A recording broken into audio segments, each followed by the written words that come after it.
Evelyn. E eu sou o Johnny. E eu sou a Bianca. Juntos, formamos a equipe do podcast Fronteiras, do PET Fronteiras. Um podcast feito para falar dos entrelugares, espaços fronteiriços da comunidade pelotense e da comunidade acadêmica da UFPEL. Nessa temporada vamos falar de pandemia, saúde, cultura e outras cositas más. Venham ouvir o podcast Fronteiras.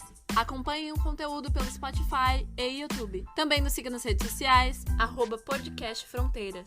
Sejam todos muito bem-vindos. Sejam muito bem-vindos ao podcast Fronteiras, o podcast do PET Fronteiras. Hoje estamos aqui na Rádio Federal da Universidade Federal de Pelotas, juntamente com a Du, que é a nossa convidada especial. Antes de mais nada, eu vou fazer a minha apresentação. Eu sou o Johnny, estudante do curso de Museologia, participante do PET Fronteiras, sou um homem branco, tenho cabelos castanhos, tenho barba castanha e olhos castanhos também. Estou com uma blusa florida e com óculos. Estou aqui com a Du. Du, por favor, é uma honra te receber aqui. Se apresente pra gente, por favor. Oi, Johnny, boa tarde. Olá, pessoal que está nos ouvindo aí. Eu sou a Dulcineia e eu sou mineira. Vou fazer a minha descrição aqui, então. Sou uma mulher cisgênero. Eu tenho agora 39 anos, eu possuo estatura baixa e meus cabelos são cacheados, estão um pouco abaixo do ombro. Sou uma mulher preta, estou de óculos, meu óculos tem uma armação vermelha, estou com uma blusa amarela e um casaquinho listrado. É isso, vamos seguir. Vamos lá, Du. A gente está aqui com a Du é estudante do curso de veterinária aqui, né, Du, na Universidade Federal de Pelotas. Mas antes de ser essa Du, a Du, estudante do que eu já sei, um leve spoiler, do sonho da sua vida, né? Da graduação dos seus sonhos. Conta pra gente quem é a Du, como é que a Du chegou até onde ela está hoje, qual é a sua trajetória de vida, Du? Como é que é a educação, aonde foi que a educação te trouxe, como é que você chegou até aqui? Tá, eu vou tentar resumir, porque assim, né, eu já estou com 39 anos, então eu já tenho uma história aí um pouco longa na vida de estudante. Eu sou de uma família numerosa do interior de Minas Gerais, na região do Vale do Jequitinhonha, e a minha mãe mora lá até hoje, que é no município de Genipapo de Minas, mas eu sou natural de Chapada do Norte, que está na minha documentação. E eu estudei até a 4ª série em escolas rurais, que são escolas que estão no campo, mas que não são escolas com sistema de escola do campo. E aí eu andava, inclusive, 6 quilômetros para ir para a escola, era 3 para ir, 3 para voltar, mas os 2 primeiros anos de escola foi na escola municipal, que o meu pai, junto com o secretário lá do município, que na época era Francisco Badaró, era o Padre Lino, ele era envolvido com essa questão estudantil e tinha várias crianças que andavam muito até ir para a escola. E aí o papai, na época, emprestou lá, nem houve aluguel, emprestou espaço para a gente estudar e inauguraram a escola municipal Mestra Cândida. Foi lá que eu fiz a 1ª e a 2ª série. E aí na 3ª e a 4ª, aí eu fiz numa outra escola, que foi essa escola bem mais distante, que eu andava os 6 quilômetros. E depois para fazer a 5ª série, que hoje é o 6º ano, eu percebo quanto tempo passou. Aí já havia o transporte escolar, e a gente ia de caminhão pau de arara mesmo, sabe? Que era banco de madeira e muita poeira. Era uma loucura aquilo. Mas para adolescente, né? Então, assim, a gente estava estudando e sabia que estudar era importante. E terminei ali a 5ª série, no ano de 97. No ano seguinte, eu fui para a cidade. E aí, de uma família camponesa, uma família pobre, que não tinha condição de sustentar na cidade, o caminho era ser doméstica ou ser babá, e assim foi. Aos 14 anos, eu saí de casa para estudar e para trabalhar. E aí fui, infelizmente, né? Aquela história que repete, ser explorada em casa de família, tanto para ser doméstica quanto para ser babá. E aí depois eu fui faxineira, e aí mudei de cidade novamente, fui para Patos de Minas, que é uma região totalmente do outro lado do estado de Minas Gerais, na região do Alto Paranaíba. E aí lá eu comecei a fazer unha, me tornei manicure e conheci mais pessoas, e foi a partir disso que eu conheci uma amiga de uma cliente minha, que a filha dela estudava na Universidade Federal de Viçosa, e que aí surgiu a oportunidade de sonhar com a Universidade Federal, e a UFV se tornou, assim, o objetivo, o foco da minha vida. E eu cheguei a fazer cursinhos, trabalhando durante o dia, fazendo cursinhos à noite, e era realmente muito exaustivo. Inclusive, houve uma época que me apelidaram de soneca. Meu Deus! Porque eu cochilava muito, mas era por causa da exaustão, né? Que era cursinho noturno e tal. E aí, quando eu decidi fazer o cursinho matutino, aí a nota melhorou, e foi quando eu fui pra Universidade Federal de Viçosa, ainda na época do vestibular, com o apoio de um professor, que é meu amigo até hoje, o Marcos E Haas. você cursava? Não, e aí eu terminei o ensino médio e tava ali na luta pra entrar na Universidade Federal. Entendi. Né? E aí é muito aquela coisa, né, Johnny? A gente que vem de escola estadual, que obviamente no Brasil sabemos que vários estados têm umas escolas estaduais muito boas. Sim. Só que eu não tive esse privilégio porque, além de não ter a dedicação, né, trabalhava durante o dia, então sobrava à noite. Então havia aquele desgaste e não tinha condição de estudar. Sim. Eu às vezes até falo que o objetivo era trabalhar, estudar era segundo plano. Então, eu fiquei nessa coisa do pré-vestibular e consegui ir para a universidade só em 2008. Foi quando eu passo para ir para a Universidade Federal de Viçosa e, nesta época, eu passei no vestibular de Economia Doméstica. Mas eu não me interessei, não gostei muito, não. Mas a coisa de ir para a Universidade Federal, uma universidade conceituada, muito renomada, enfim, consegui morar de estudantil, eu trabalhava no RU para ganhar alimentação. E, assim, fiz grandes amizades. A Elisângela, minha amiga até hoje. Na verdade, as amigas que eu morei na moradia estudantil, a gente é amiga até hoje. A Vivi, a Nath, a nossa casa era família feliz.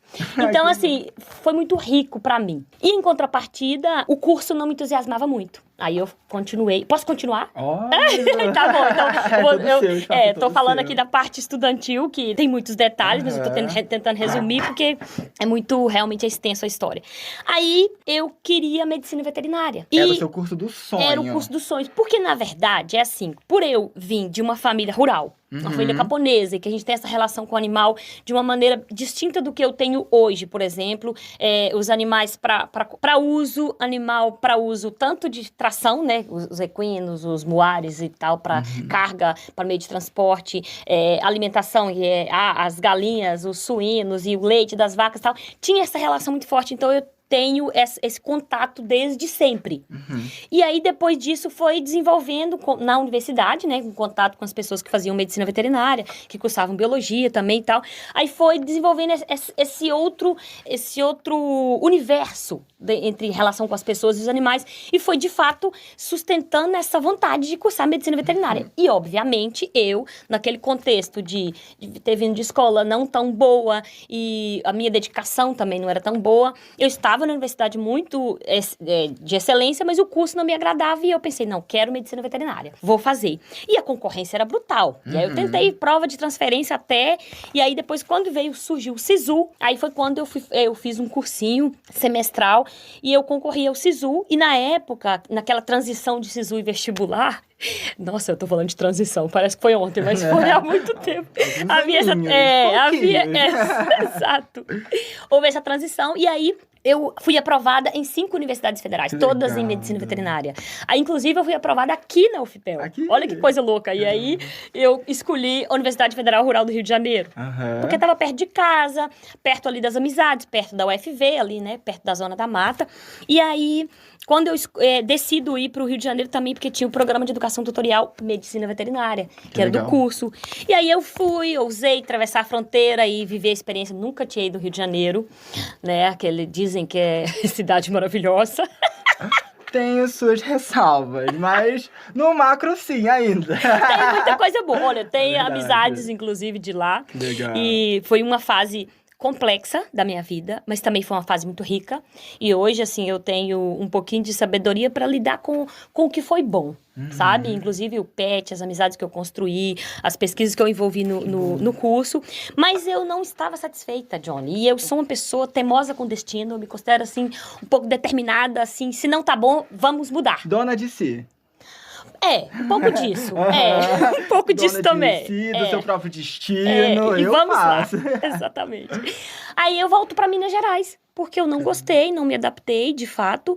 E a minha ideia era desistir jamais. Então, se tá ruim, vamos mudar. Aí foi quando ocorreu o golpe da Dilma, havia aquele estresse todo, né, a nível nacional, e eu, enquanto mulher, já começando a descobrir a mulher feminista ali em mim, e várias coisas que me incomodavam, eu pensei, não quero voltar para minha terra. Mas eu não passei na medicina veterinária para a UFV, aí eu volto para fazer zootecnia. E aí foi uma experiência muito rica também, porque na zootecnia na UFV eu pude aproveitar os créditos, aproveitei currículo aí esses 3 anos também.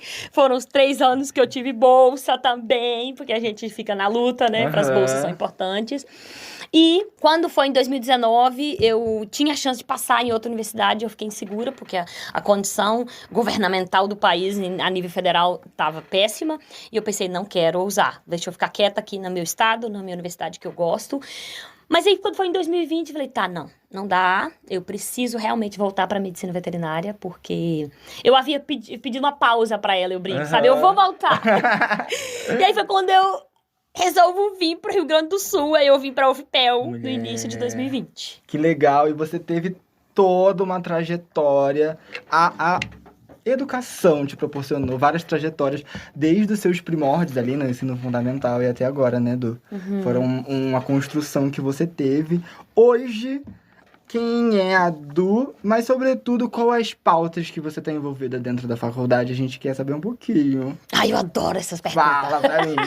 Porque assim, hoje, né, na medicina veterinária, eu estou bolsista do Programa de Educação Tutorial Diversidade e Tolerância, que é um grupo de conexão de saberes que tem ali uma diversidade de bolsistas de cursos diferentes. Inclusive, hoje, nós não temos, dos 12 bolsistas, ninguém repete a graduação, porque houve uma época que tinha 2, 3 no mesmo curso, e agora cada um de um curso diferente. E nós trabalhamos ensino, pesquisa e extensão em diversas áreas também, sabe? E eu conduzo, eu trabalho os dados e tenho um outro formulário disponível, que é de uma pesquisa sobre assédio moral e sexual na UFPEL. Interessantíssimo. Isso. E, assim, os dados são, assim, bem frustrantes e preocupantes, né? Na universidade, que, inclusive, devido a pesquisa da Covid-19, a UFPEL ficou muito conhecida nacionalmente. E aí, assim, a gente tem esse dado dessa pesquisa que não traz esse orgulho, sabe? Mas eu busco publicar e brigar e falar desse tema, porque é importante, tem caso muito sério acontecendo em relação a isso. E aí, tem outras coisas, outras atividades que eu me envolvo lá no PET também.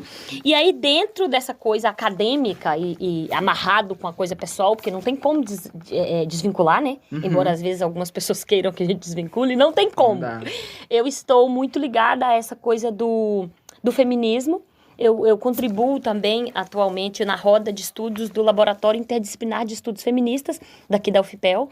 E lá a gente tem também esse trabalho de estudar, né, e projetos de pesquisa e de ensino com a temática do feminismo, do empoderamento das mulheres, e pesquisa mesmo nesse sentido. Legal. E a outra pauta que eu ando, assim, que tem muito a ver comigo hoje na minha construção de mulher preta aqui em Pelotas e buscando a gente construir uma sociedade melhor, que é essa coisa, a abordagem contra o racismo, porque aqui em Pelotas é uma coisa muito curiosa, né, com essa história de que Pelotas foi a última cidade brasileira a de fato abolir a escravatura, e quando você estuda a história é frustrante e ao mesmo tempo é fortalecedor, porque eu estou hoje eu faço parte do conselho da UFPreta, que é um movimento antirracista que a gente tem aqui na Universidade Federal de Pelotas, e aí são as 3 categorias da universidade, que é discente, docente e técnicos. Falta alguém terceirizado lá, para nos ajudar a fortalecer também.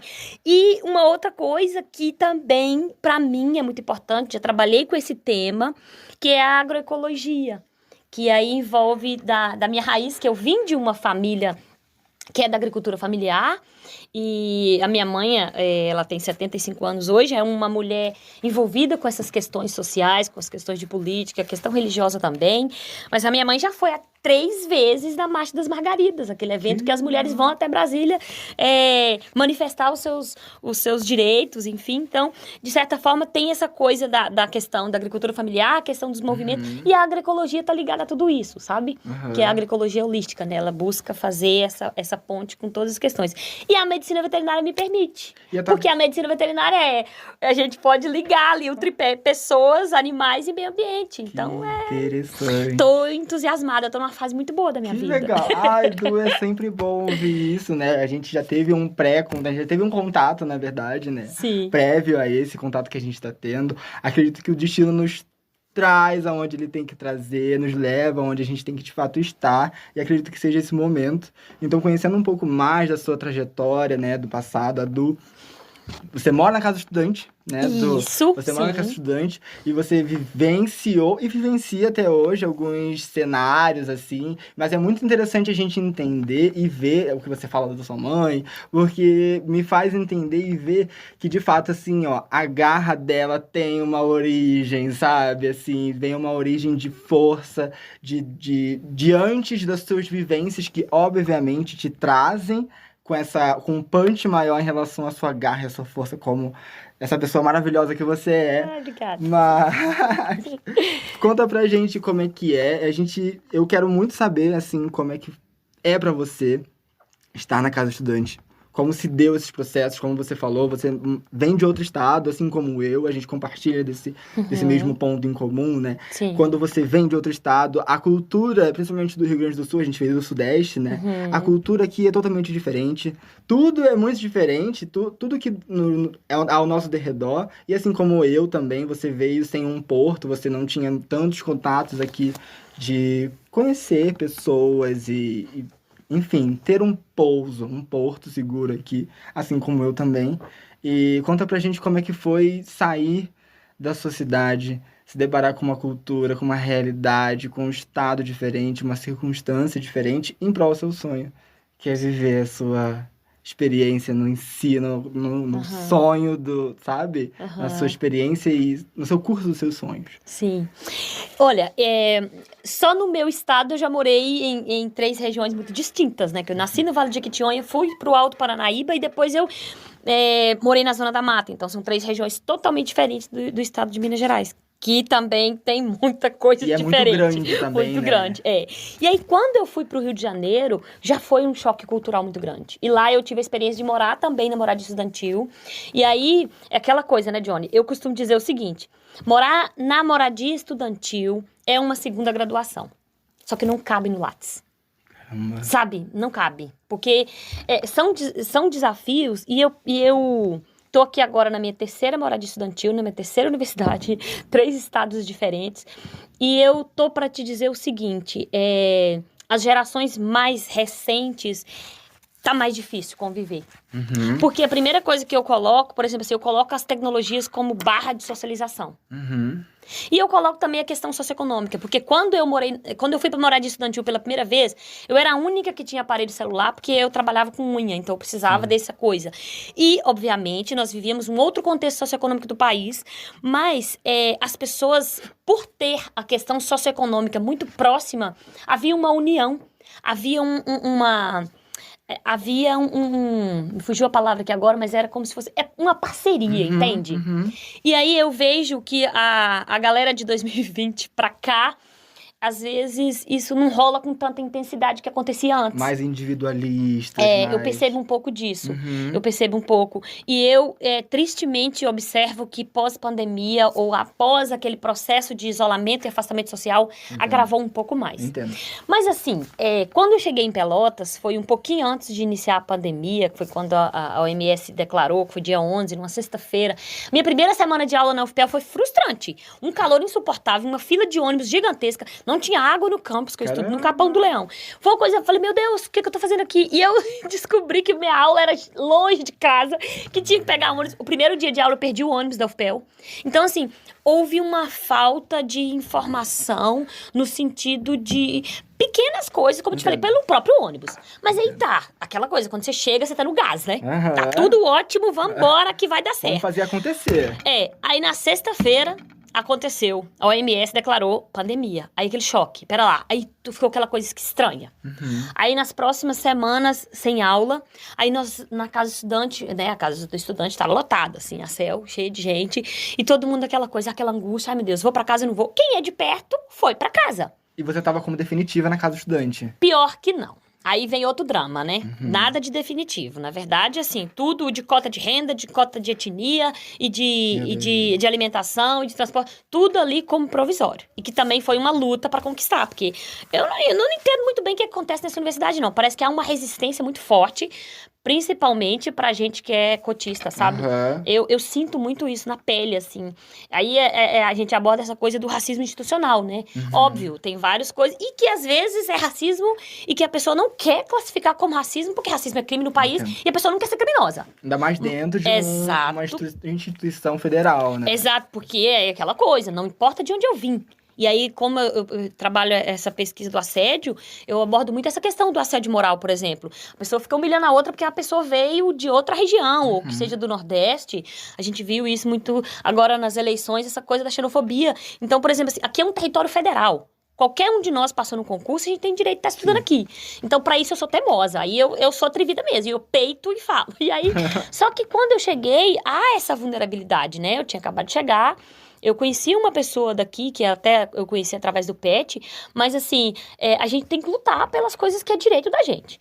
Tá, aí na casa de estudante, declara a pandemia e aquela coisa, aquele medo, aquela angústia, e de repente a gente vai almoçar, a gente continua fazendo as refeições aqui eu não lembro, ali no centro, perto da Igreja Cabeluda, não lembro onde era o restaurante. Mas a gente ficou umas 3 semanas indo almoçar ali, tomar café da manhã, almoçar e jantar, e... Aí a gente ficava distante e tal. Rolou umas coisas muito estranhas, porque a gente tinha medo. Apesar que as pessoas estavam morrendo lá na Itália, sabe? Era uma coisa muito estranha, porque a gente tinha... Eu, pelo menos, comecei a ter fobia de pessoas, sabe? Assim, Contato, ai, meu Deus, tá estranho. Aham. Mas aí tá. Aí o pessoal foi indo embora, e foi indo embora. Quando chegou no final de abril, eu já me vi sozinha na moradia estudantil. Caramba, Du. E aí as pessoas, um pouco assim, naquele início, né? Que a gente começa a fazer amizade, as colegas e as pessoas mais próximas começam a ir embora também. Mas aí, graças às tecnologias, aos aplicativos, a gente continua os contatos e as minhas amizades também, pessoas mais próximas da minha família também, que deu mais assistência, assim, a madrinha, que é a minha irmã mais velha, ficou dando mais assistência. Então, aí eu fui sustentando aquilo. E aí a gente começou, por exemplo, tinha que ter máscara, né? Aí não tinha linha direita. Aí eu fui fazendo máscara com tecido claro com uma linha escura. Aí eu lembro que eu fiz, assim, eu devo ter feito umas 12 máscaras que eu fiz e dei pra algumas pessoas. Eu cortei um lençol meu pra fazer máscara. Caramba. E a primeira que eu fiz, inclusive, ficou esquisitíssima, mas era a que eu tinha, né? Aí, essa primeira foi até em setembro, a minha companheira de casa agora, a Patrícia dos Santos, ela fez uma exposição. E eu expus essa máscara, porque a exposição dela falava sobre alguma coisa relacionada a evocações, ai, não lembro o título, mas é uma coisa bem filosófica, assim, porque ela é artista, sabe? E aí eu falei, aí ela me convidou, né, pra colocar algumas coisas, eu falei, vou colocar minha máscara. Por quê? Era aquela coisa assim, era um mar de memórias no sentido de um mar de desespero, porque pandemia, né, assusta a gente. Por exemplo, eu acredito que ninguém da área da epidemiologia nunca sonhava que em pleno 2021, teríamos esse caos que 2022, foi, né? no século 21. É óbvio que as pessoas sempre alertam, mas a gente, por mais que exista a possibilidade, a gente, com tanta pesquisa, com tanto conhecimento que se tem, né? Enfim, aí a gente fez máscara e tal, e ia pro Rio de máscara, aí depois fechou a Rio. Aí começaram a entregar as marmitas pra gente na casa de estudante. Marmita de almoço. E uma sacolinha de lanche pra tarde. Um lanche, assim, que eu costumo dizer que enchia a barriga, mas não nutria muito bem, não. Aí os estudantes mobilizaram e falaram, vamos pedir um kit de hortifruti. Justo. Exatamente. Aí conseguiram esse kit de hortifruti. Toda quinta-feira a gente ia lá na praia pegar o kit de hortifruti. Aí vinham uns legumes, umas frutas e tal, que ajudou. Aí, passado um tempo, pararam de servir esse kit e começou a servir o jantar, nas marmitas, que era marmita de almoço e marmita de jantar. Aí o kit de café da manhã que entregavam também lá na casa de estudante. Mas não eram boas marmitas não, sabe? Não era muito saborosa não, tinha que dar uma incrementada. Você é vegetariana? Eu sou ovo-lacto vegetariana. E o RU me força a ser vegana. E aí eu tinha que comprar uns ovos. Eu falo que ainda bem que eu me tornei bolsista. Porque nesse caos todo, vi o edital do PET. A gente tem pouco tempo e eu quero sair contando tudo que nem uma louca. E aí, eu vi o edital, né, do PET, Diversidade e Tolerância, e falei, opa, eu quero isso pra minha vida. E ainda bem, graças aos esforços também, às forças ancestrais, eu passei, tinha 4 bolsas na época, e eu passei em primeiro lugar e fiquei toda feliz. E aí eu ocupei a vaga no inicinho de julho.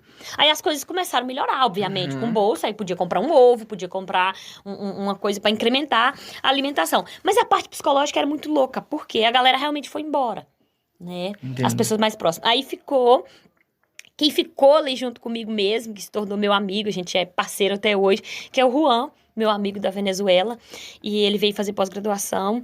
E aí a gente sai, quando passou aquela fase que parecia que era um monstro, né? Que o coronavírus era o monstro, que ficava na rua, aquele monstro invisível. Quando passou aquela fase, a gente começou a andar um pouquinho na Duque, porque eu gosto de exercitar.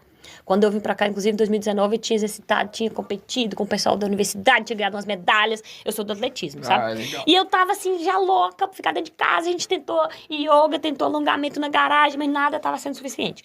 Quando a gente pôde, assim, sair de casa, aí o Juan e eu, a gente caminhava na Duque, dava uma aliviada, assim. E a gente foi ficando cada vez mais próximo, desabafando as tristezas, porque, assim, ainda bem que eu não perdi ninguém próximo, assim, sabe? Ninguém da minha família perdeu emprego. Não teve nenhuma tragédia na minha família, em relação à pandemia, ainda bem. Mas, por exemplo, o Juan perdeu e foi muito triste, porque tava num momento muito doído, né? Assim, ainda tem gente morrendo, e tristemente ainda tá essa coisa complexa, mas assim, a gente viveu uma fase muito ruim e só, né? Porque, por exemplo, assim, quando tem pessoas ao seu redor que te acalenta, que te abraça, que te acolhe, não tinha isso. Então foi uma fase realmente assim, que eu fico pensando, caraca, eu sou muito forte para resistir. Mas você ficou sozinha No apartamento. no apartamento. Isso. No início você tinha pessoas, como você disse. Depois você ficou sozinha. Isso. Só que como é que funcionava a dinâmica de entrada e saída de pessoas? Você podia levar pessoas pra dentro? Pois é. Aí foi uma parte que a gente negociou com a Rosane Brandão, com uma reunião com quem tava na casa Que não estudante. podia. Aí nós negociamos e colocamos várias regras, inclusive. Ninguém podia se visitar. Não podíamos receber visita de fora da casa do estudante. E a gente tinha um cronogramazinho, uma certa organização pra gente limpar o corredor. Porque houve uma fase que o pessoal da limpeza também não ia. Não podia. E a gente, essa coisa da limpeza, né, Sim. e tal. Na época, a universidade dava material de limpeza pra gente, depois parou. Água sanitária, desinfetante, essas coisas. E a gente fazia esse rodízio de limpar os corredores. E era estranho, porque era um silêncio, sabe? Aquela coisa. Por exemplo, assim, eu moro no 6º andar, e aí era eu e o Juan que mais socializava. Acho que tinha um outro vizinho também, mas não socializava. E aí, como a gente não podia visitar, a gente ia pra rua, né? Caminhar na Duque e tal. Ainda bem que tinha o espaço lá na ciclovia e tal. Porque tinha essa coisa, era proibido e a gente também tava com muito medo, né? Sim, óbvio. Era uma coisa muito assustadora. Eu confesso pra você que eu tive muito medo de morrer. E eu pensava, é muito injusto eu morrer sem um diploma. Eu preciso ficar viva. A sensação de um apocalipse, né? De você estar o tempo inteiro rodeado pelo inimigo, como alguém quer te matar. No caso, o maldito do vírus, né? Isso. E conta pra gente como é que foi a questão de voltar, Você teve um episódio, na verdade, né? Sim. Você teve um episódio durante desse período aí da pandemia, no qual foi um episódio que realmente teve um impacto X na sua vida, né? Sim. E como é que se deu esse episódio traumático, né? A gente não pode desclassificar. A gente, como eu bem falei pra você, a gente vem de um lugar diferente daqui, a gente não é do Sul. Mas é quase que como um quebra de imaginário, né? Sim. A questão da violência, porque a gente acha que aqui é diferente. A visão que a gente tem, na verdade, essa é a verdade, a visão que o resto do Brasil tem em relação ao Sul é que é totalmente diferente de tudo que a gente conhece em relação ao que é Brasil, né? Sim. É quase como uma visão eurocentrista. E aí, quando eu vim pra cá, pelo menos eu tomei um choque de realidade. E é o que eu falo pra muita gente. Eu morei durante 18 anos ininterruptos no Rio de Janeiro. Nunca fui assaltado, eu não conhecia nem o barulho de arma. E eu moro na Baixada Fluminense, a minha família é da Baixada Fluminense. Então é um lugar considerado perigoso. Sim. Então quando eu vim pra cá foi uma quebra de expectativa muito grande em relação a isso, por esperar uma certa segurança, no qual eu não fui contemplado.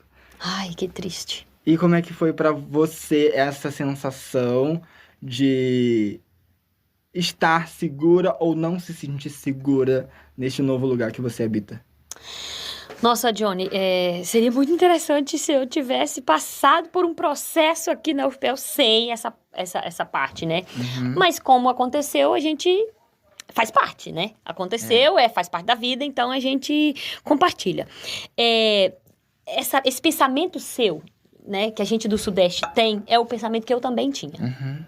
Que a galera é mais educada e que é um lugar mais seguro e tal. Mas quando eu vi que Pelotas tinha mais de 300 mil habitantes, eu já fiquei meio assim, porque eu não gosto de cidade grande. Por exemplo, a experiência que eu tive lá no Rio de Janeiro, que eu morei em Seropédica, dentro do campus da UFRJ, quando eu tinha que ir para Minas Gerais, que eu passava lá no Novo Rio, eu tinha todo um ritual. Era de tirar brinco, de guardar um dinheiro extra no bolso para dar para pessoa que pedisse, carregar um celular velho, porque é aquela coisa do interior, né? Sim. Aquela coisa de cidade pequena, de roça ali, de realmente se prevenir. E se deparar com a realidade daquele lugar que é cruel. Exatamente, isso. E cruel e triste ao mesmo tempo também, né? Porque no Rio, assim, tristemente, eu não precisava passar por aquelas coisas, aqueles dramas sociais também que a gente sabe que tem. E aí eu vim, né, nessa coisa, tudo ótimo e tal, vai dar certo. E com essa coisa da pandemia, houve um pouco esse medo, né, esse medo do vírus. E aí a gente ficou mais quieta em casa. E eu saía da casa de estudante muito pouco para visitar um amigo meu, que eu te falei que eu conheci através do PET, e que também estava sozinho, e a gente meio que juntava a solidão. E ele morava fora da casa de estudante. E aí ele também trabalha, estuda, trabalha com dar aula e tal. Então a gente dava certo para juntar a nossa solitude para ser companheiro. E aconteceu um caso que, quando foi no final de 2021, que infelizmente no Brasil, eu como estudante da medicina veterinária, que é uma área da saúde, e essa coisa da epidemiologia é uma área que me interessa, saúde pública, enfim, é muito triste assumir que no Brasil nós não precisávamos ter passado por esse caos tão assustador, né? 40% das pessoas que morreram, desses 680 mil, que é um número assustador, não precisavam. E a gente usa esse termo não precisava equivocadamente, por exemplo, as pessoas poderiam estar vivas. Poderia ser evitado. Porque assim, nós temos condição de tecnologia, nós temos um SUS maravilhoso, tem um Programa Nacional de Imunização, que é exemplo fora do país, sabe? E tínhamos propostas também, dinheiro para comprar, o SUS que tem uma organização incrível, uma capilarização de possibilidades de vacinação. A vacina já existia. Então, assim, eu confesso pra você que dá uma certa raiva. Entendo. Dá uma certa raiva. E aí, quando foi no final de 2021, ainda a gente tava nesse caos. E o país, nessa coisa de socioeconômico, esse desastre. E desde 2016, o país já tinha voltado pro mapa da fome, desde a época do golpe, né, que a presidenta Dilma Rousseff sofreu. Então, assim, já tava o caos. Sim. E aí vem em 2018, o Bolsonaro ganha as eleições e piora mais ainda. E aí, obviamente, eu estava aqui no auge do meu entusiasmo com a medicina veterinária, vem a pandemia, já dá aquela frustrada. Balde de água fria. E aí no final de 2021, foi quando ocorreu esse episódio que foi uma das piores coisas da minha vida, que eu estava na casa de um amigo, dando um apoio para ele, que tinha passado por um problema sério, e que era o mesmo que eu visitava ao longo dessa coisa da solidão na casa do estudante. E ele sofreu um sequestro e eu fui junto. E assim, é muito assustador, porque eu sou uma mulher, olha, eu vim de Minas Gerais, pobre, baixa renda, sabe? Baixa renda mesmo. E eu até uso o termo pobre, porque é pobre mesmo, né? Assim, pobre financeiramente. E preta, do interior de Minas Gerais. E de repente eu tô na casa de uma pessoa e essa pessoa é sequestrada e eu vou junto. E aí você começa a pensar. Aí vem uma série de coisas na minha cabeça, porque eu, embora curse medicina veterinária, eu estou envolvida com as questões das humanidades. Então, eu fico envolvida com essa coisa do social, de toda essa problemática que o caos socioeconômico no país faz com que algumas pessoas insiram em algumas situações que elas não gostariam. Sim, perfeitamente. Então, assim, aí foram 14 horas de cárcere privado, foi uma coisa extremamente traumática, uma coisa muito forte que eu vivi, e assim, eu refleti muito sobre isso na madrugada, essa coisa do que eu me senti vítima, sabe? Do governo do Jair Bolsonaro. Porque aí tem a coisa pandêmica, né? E tem a coisa de que a pandemia poderia ter se equilibrado. E no auge dela, o povo na fila do osso, literalmente, ou pra comprar, não era pra ganhar. Enquanto a galera da exportação da carne, feliz porque o dólar estava em alta. Então, assim, é muita coisa absurda. Então, essa entrevista nossa aqui, meu Deus, é muita coisa absurda. E nesses absurdos todos, eu ali, vítima dessa situação, e aí depois, É óbvio que, por exemplo, assim, o que eu tô dizendo aqui são coisas que eu senti. Por exemplo, depois eu senti que a pessoa lá da polícia foi racista comigo, porque a pessoa também achou que eu fazia parte, sabe? Por todo um contexto, Deus, quando você olha a questão socioeconômica. Então, assim, o que eu estava fazendo na casa daquele homem branco daqui de Pelotas, Ele não te entende? enxergava como uma vítima, Não, né, não. do sequestro. Exato. Meu Deus. Sabe? E aí, obviamente, há quem diga que a polícia investiga e tal. Não, não era só isso. Inclusive, ela também, aí já foi uma outra pessoa policial, que também questionou quando eu disse que havia um diálogo entre eu e os sequestradores, inclusive na hora que meu amigo foi fazer a transação de banco lá, e que a pessoa falou que não queria estar ali, que ela estava numa situação de vítima do sistema, que eu consigo compreender isso. Sim. E ele falou só assim, Gui, mas até o Bolsonaro manda a gente comprar arma. Então você vê, sabe? E o cara deu ele trouxe uma questão filosófica e sociológica ali, uma coisa que eu já estava pensando ao longo da madrugada, mas que, por exemplo, assim, é de tão grave, Sim. que, óbvio, não é justificativa, mas é real.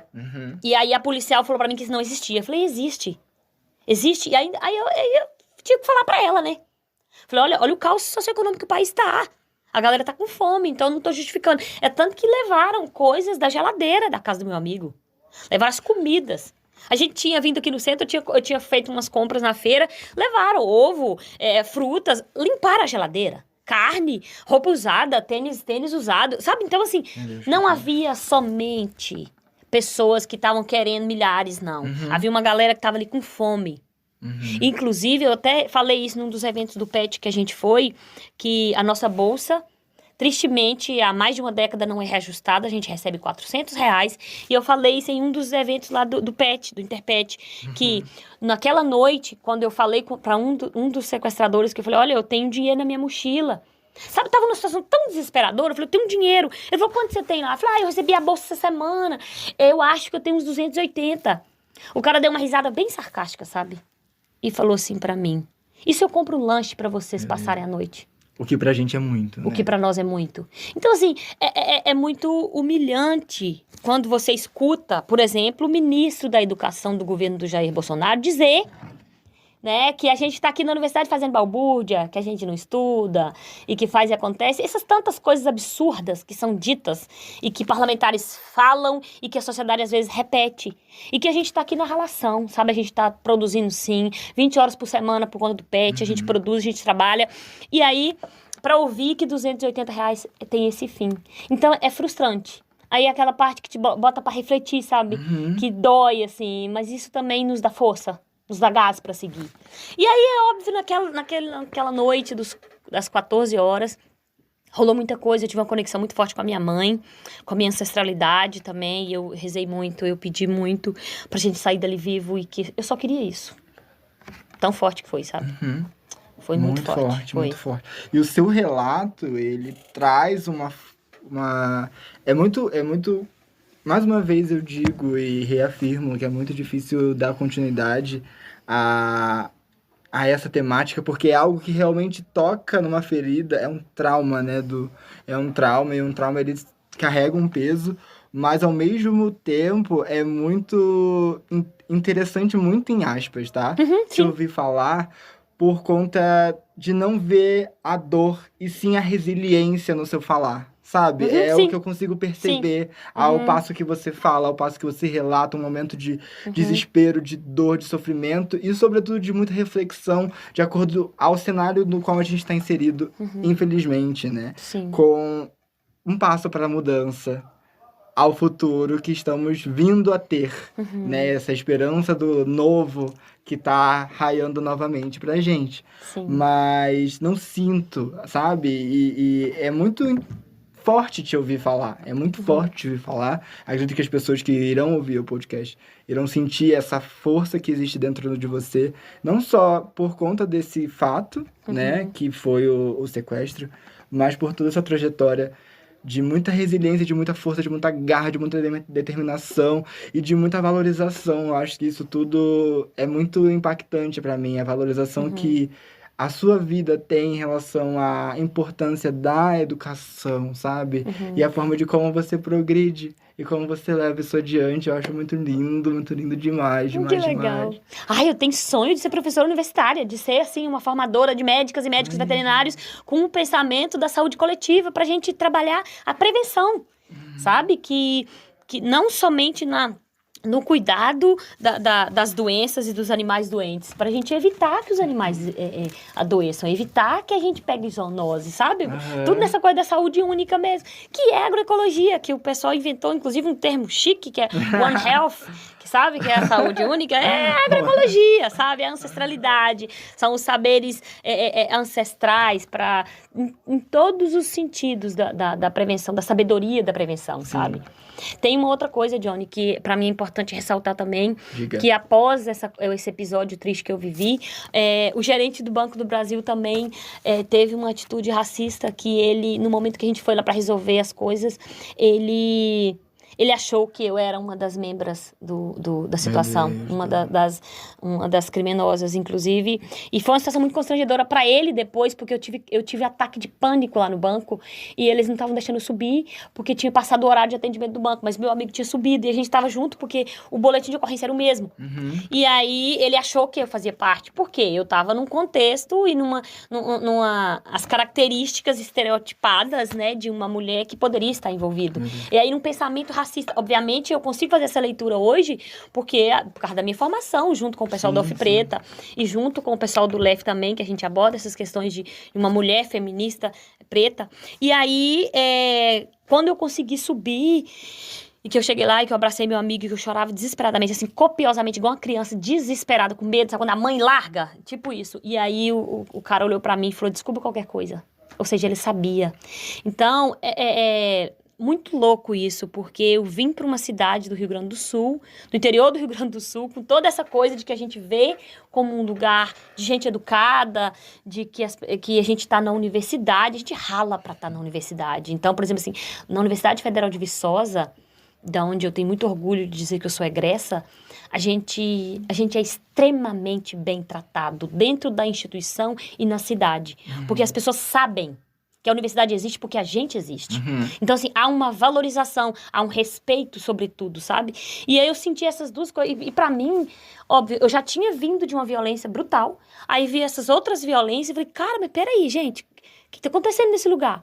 E aí, né, eu tenho que ressignificar o Capão do Leão todo dia na minha vida, porque é lá que eu estudo.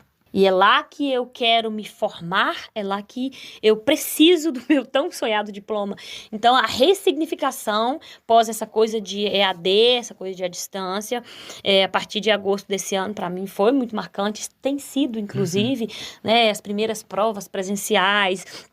E aí eu vou de ônibus, às vezes eu consigo uma carona com meu amigo, às vezes não. Mas, por exemplo, assim, é literalmente essa coisa de ressignificar. Porque, definitivamente, é igual você coloca aí. Eu preciso colocar todas essas mazelas, porque também tiveram outras, né? Mas, por exemplo, assim, as dificuldades. Colocar como resiliência mesmo, porque, afinal de contas, sou eu. Não tem ninguém aqui por mim, tem que ser eu mesma. E não é como se a gente estivesse romantizando a dor do precisar pra chegar. Mas não é como se a gente estivéssemos romantizando a dor do carregar, eu precisei passar por isso pra chegar aqui, então... Como se os fins justificassem os meios, até porque esse não é o nosso intuito aqui e não é o que a gente concorda de fato, sabe? A gente não tá aqui para romantizar a pobreza, a sua luta, a sua dor, o quão difícil foi para você se estabelecer e se autoafirmar e estar aqui hoje, né? E passar por isso, ao passo que você sofre também um trauma, aonde a sociedade faz muita questão de cutucar aquilo e abrir mais, né? Aquela ferida que está muito fresca e muito doída ainda. E como assim, óbvio, quem ouve, assim como eu estou aqui ouvindo você falar, a gente tem uma imagem e uma leve noção do que pode ter sido para você, sabe? Esse trauma, essa dor, E como superar isso é um desafio, imagino. É só isso que eu posso dizer. Eu imagino como deve ser para você, mas... Muita força, no seu falar, muita força no seu viver. A sua vida, o seu respirar é fortalecedor, sabe? E acredito que esse é o intuito também do podcast Fronteiras, é trazer vidas, é trazer experiências, é trazer pessoas, o povo, para compartilhar a sua verdade, Sim. sabe? A sua verdade, quem a pessoa é e a forma de como existe força dentro de cada um do nosso ser, principalmente da gente que é pobre, Sim. né? Uhum. E Nossa, muito bem colocado, Johnny. Você tá falando aí, eu fico pensando, né? Com certeza, jamais romantizar o sofrimento. É o ressignificar e também, assim, hackear o sistema. Uma vez eu ouvi um artista preto do interior de São Paulo falar isso. Ele Legal. falar que a gente tá hackeando o sistema. Porque, inclusive, às vezes eu escuto algumas companheiras aqui da universidade falando dessa coisa que, às vezes, a instituição não nos quer tanto aqui, sabe? Às vezes a própria sociedade, por tudo isso aí que você comentou, não nos quer aqui. Mas estamos aqui por direito, estamos por mérito também, embora eu sou totalmente contra a meritocracia, mas a gente está aqui por mérito. Então, por exemplo, assim, a gente está aqui, contar a nossa história e fazer com que mais pessoas dos nossos venham e também trabalhar nessa coisa, na luta pela educação, por exemplo, assim, fazer questão na militância e na busca por pessoas que acreditam na educação, sim, sabe? Não de gente que acredita, que quer investir em privilégios, né? A gente quer investir em redução dessa desigualdade socioeconômica que tem no nosso país, que é tão brutal e que a gente já teve cenários tão mais otimistas, né? E que aí agora volta a brilhar a estrela e agora a gente vai ficar mais otimista e a partir de 2023, muitos projetos e muitas bolsas e melhorar a nossa bolsa, porque a gente merece mais do que R$400 por mês, sabe? Então, assim, trabalhar a possibilidade de mudanças, sabe? Eu penso muito nisso.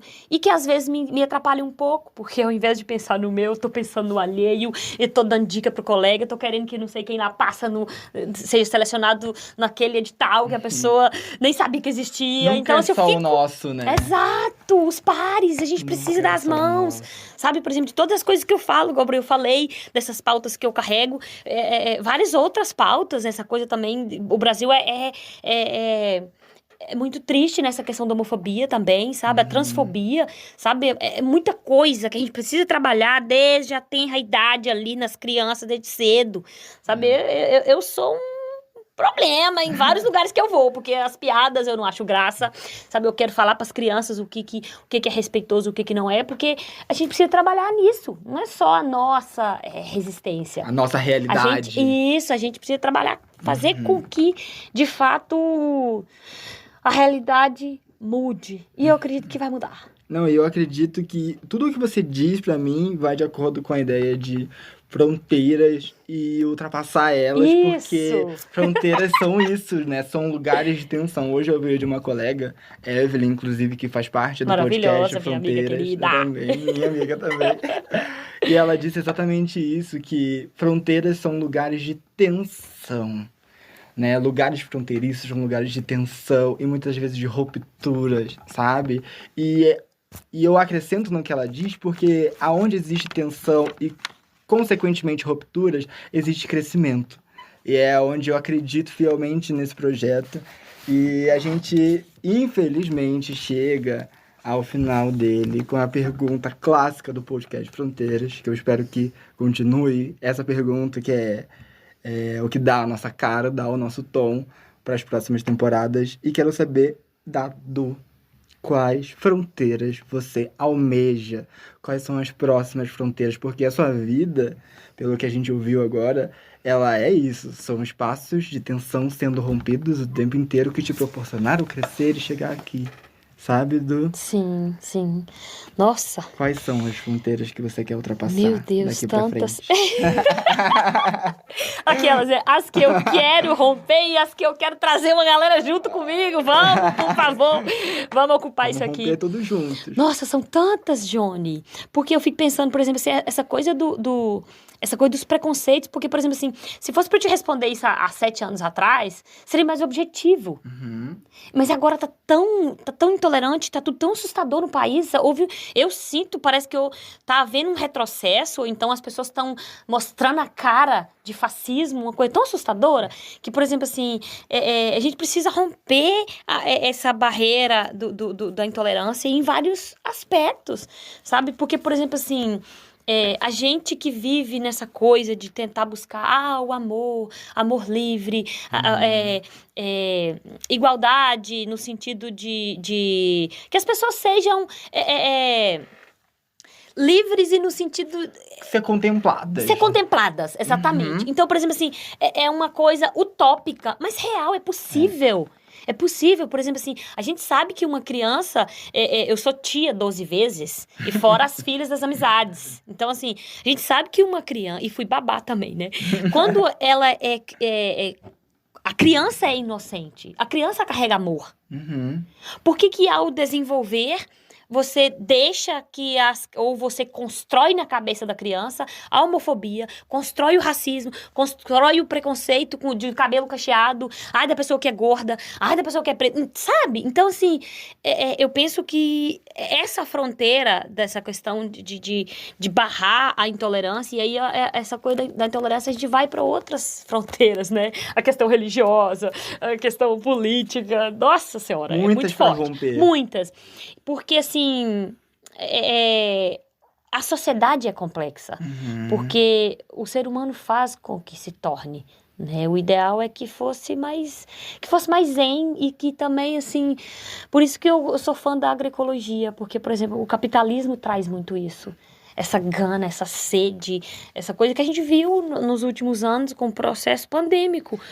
Quantas pessoas, inclusive, da área da saúde, quantas... poucas figuras que ganharam tanto dinheiro e tantas outras figuras perderam seu teto e foi pra rua. Muito desigual. E outras cidades que as prefeituras instalaram coisas para a pessoa em condição de rua não dormir ali no lugar que era mais protegido, sabe? Então, assim, são muitas barreiras. Eu confesso para você que é uma pergunta que parece ser simples, mas que... não é. Vou facilitar um pouquinho para você. Vou facilitar. Quais fronteiras você quer romper com você, sabe? Tipo... Você rompeu muitas fronteiras para chegar até aqui, você venceu muitos desafios. E quais são os próximos? Nossa, comigo, eu preciso equilibrar minha rigidez. Porque tem uma coisa aqui na minha personalidade, que é essa coisa da oralidade. Eu sou oral e sou rígida também. E aí isso me prejudica. E eu aprendi isso graças à minha irmã que tá se tornando terapeuta, a Agatha, que tem umas coisas diferentes aí que ela tá aprendendo. E, de fato, assim, as coisas que ela descobriu do meu comportamento é muito isso mesmo. E aí, essa coisa da rigidez me prejudica. Entendo. Porque, por exemplo, assim, várias coisas do cotidiano de estudante, por exemplo, eu gostaria de não precisar ficar tanto tempo na fila do ônibus. Mas eu sei que não tem outra saída. E eu quero ficar ali gastando beleza com aquilo, sabe? Então, por exemplo, essas coisas que eu acredito que seria mais interessante que eu rompesse, mas nesse sentido. E a outra barreira que seria, a outra fronteira que seria eu ultrapassar, é o sonho que eu tenho de ser professora universitária, porque tem muita mulher na medicina veterinária hoje, mas ainda nas lideranças ainda tem muito protagonismo masculino e ainda quando tem mulher, não tem mulher com uma origem como a minha. Sim. Não tem mulher preta, não tem mulher com uma origem rural, por exemplo. Meu pai já é falecido há 25 anos, mas o meu pai era analfabeto e ele tinha consciência de classe, de consciência política. A minha mãe, que é uma senhora de 75 anos e tá lá na roça, e ela tem consciência de várias coisas que a juventude que hoje está na casa de estudante da UFPEL, infelizmente não tem. Então, essa coisa, por exemplo, eu quero, obviamente, né, eu tô falando aqui, fica parecendo que eu sou a maravilhosa, a rainha de Minas Gerais, que tá maravilhosa, mas assim, óbvio, a gente tem muito que crescer, né, tem muitas fronteiras pra ultrapassar, inclusive eu quero muito fazer um intercâmbio, e tenho muita vontade de morar no Nordeste, estudar ou trabalhar alguma coisa assim, porque eu sou apaixonada com aquele Nordeste nosso maravilhoso. Eu também. Sonho. Vamos juntos. Partiu! Vamos! muito, muito, muito, muito, muito obrigado. Me faltam palavras para agradecer a sua presença aqui, a sua participação ilustre dentro do podcast Fronteiras. Realmente não tenho como mensurar o quão especial foi esse episódio, como todos os outros, mas ter você aqui nesse ambiente diferente dos outros formatos que foram os outros episódios, né? O universo nos trouxe até aqui. Sim. Eu acredito fielmente Esse nisso. estúdio maravilhoso, riquíssimo, Maravilhoso. todo brilhoso. E muito obrigado demais, assim. Eu tenho muito a agradecer em nome do PET, em nome do projeto, em nome das outras colegas. E é muito rica a sua colaboração, a sua fala. Tudo é muito agregador para todo mundo. Espero que alcance as pessoas que estiverem ouvindo. E é isso, pode dar suas considerações, o espaço, como sempre, Ai, que foi e lindo. continua sendo seu. Johnny, muitíssimo obrigada pelo nosso papo. Obrigada pelo convite. Eu me senti lisonjeada quando tanto você quanto a Evelyn, né, comentaram comigo sobre essa entrevista. Eu me senti muito importante. E aqui no estúdio da Universidade Federal de Pelotas, aqui no estúdio da rádio, muito mais especial. Mas, assim, eu penso que vocês é um grupo peculiar. Porque olha o nome do grupo de vocês, Fronteiras, Saberes e Práticas Populares. E eu me sinto muito do povo, sabe? E estar na Universidade Federal de Pelotas hoje, num curso elitizado, é um privilégio. Eu sei dos meus privilégios, embora tenham sido pelo meu mérito, detesto meritocracia, mas assim, uma satisfação muito grande estar aqui conversando com você, e eu ganhei um amigo hoje, que gracinha, eu adorei a sua maneira da gente dialogar aqui. Parabéns pelo projeto, podcast, e vou continuar ouvindo vocês, os outros, tá? E vou divulgar também, Sempre. o pessoal ouvir. Muito bom, muito obrigado. Muito obrigado a todo mundo que nos assistiu, nos ouviu, na verdade, até aqui. Continue nos acompanhando nas principais plataformas digitais. E é isso, até o próximo episódio e let's go! Tchau, gente! Obrigado, André, também aqui da rádio. Obrigado, André! Super parceiro nosso aqui. Obrigado, André. Obrigado, Rádio Federal, por esse espaço, por ceder esse espaço pra gente. Muito obrigado. E é isso, gente. Até o próximo. Tchau, gente!